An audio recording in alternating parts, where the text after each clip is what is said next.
अस्सलाम वालेकुम दोस्तों, मेरा नाम मोहम्मद जुनैद खान है। अगर आप मेरे चैनल पर न्यू है तो मेरे चैनल को सब्सक्राइब करें और वीडियो को शेयर और लाइक लाजमी से करें।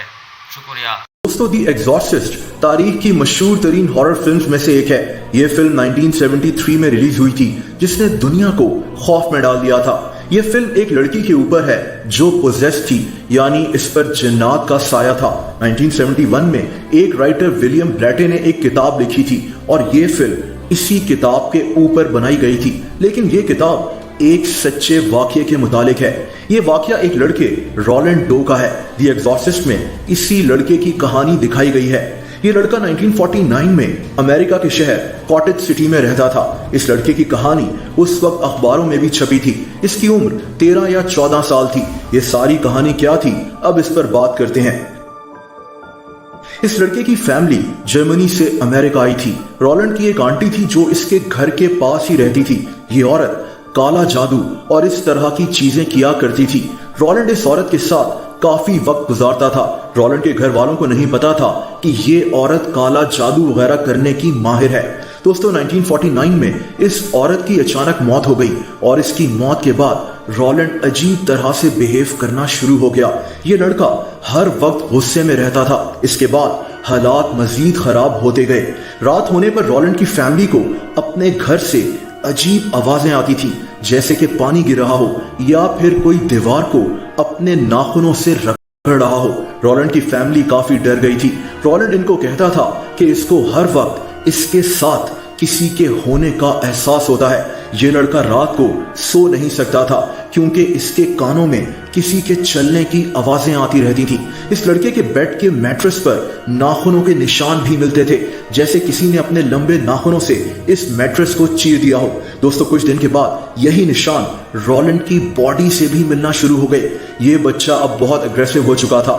इसके कमरे में जाना भी मुश्किल हो चुका था। ये सारा दिन दीवारों पर अपने नाखूनों से निशान बनाता रहता था। रोलैंड ने खाना पीना भी छोड़ दिया था। इसकी फैमिली इसको सबसे पहले तो हॉस्पिटल लेकर गई, जहां एक साइकियाट्रिस्ट ने रोलैंड को चेक किया, लेकिन इसका कोई फायदा नहीं हुआ।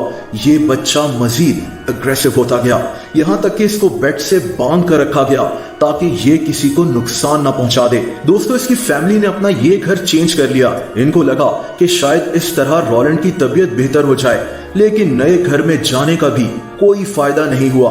ये लड़का हर वक्त हुर्राता रहता था। ये दिन में कई दफा उल्टियां भी किया करता था। अब इसकी फैमिली ने एक प्रीस्ट को अपने घर बुलवा लिया। इसका नाम रेमंड था। इसी आदमी ने आगे चलकर मीडिया को सारी कहानी बताई थी। रेमंड के मुताबिक इसने जो कुछ रोलैंड के घर में एक्सपीरियंस किया, ये उसे कभी भुला नहीं सकता। इसने अखबारात को बताया कि इसकी आंखों के सामने रोलैंड के कमरे का फर्नीचर हिलता रहता था।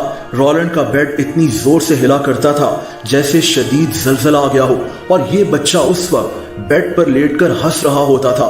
रोलैंड के साथ अगर शयातीन मौजूद थे तो उनको निकालने के लिए इसके साथ कई दफा एग्जॉर्सिज्म की गई। किसी के साथ मौजूद जिन्नात को भगाने को एग्जॉर्सिज्म कहते हैं। ये एग्जॉर्सिज्म सिर्फ रोलैंड के घर में ही नहीं हुई थी, बल्कि मुख्तलिफ हॉस्पिटल्स में भी हुई थी, जहां ये बच्चा एडमिट रहा था।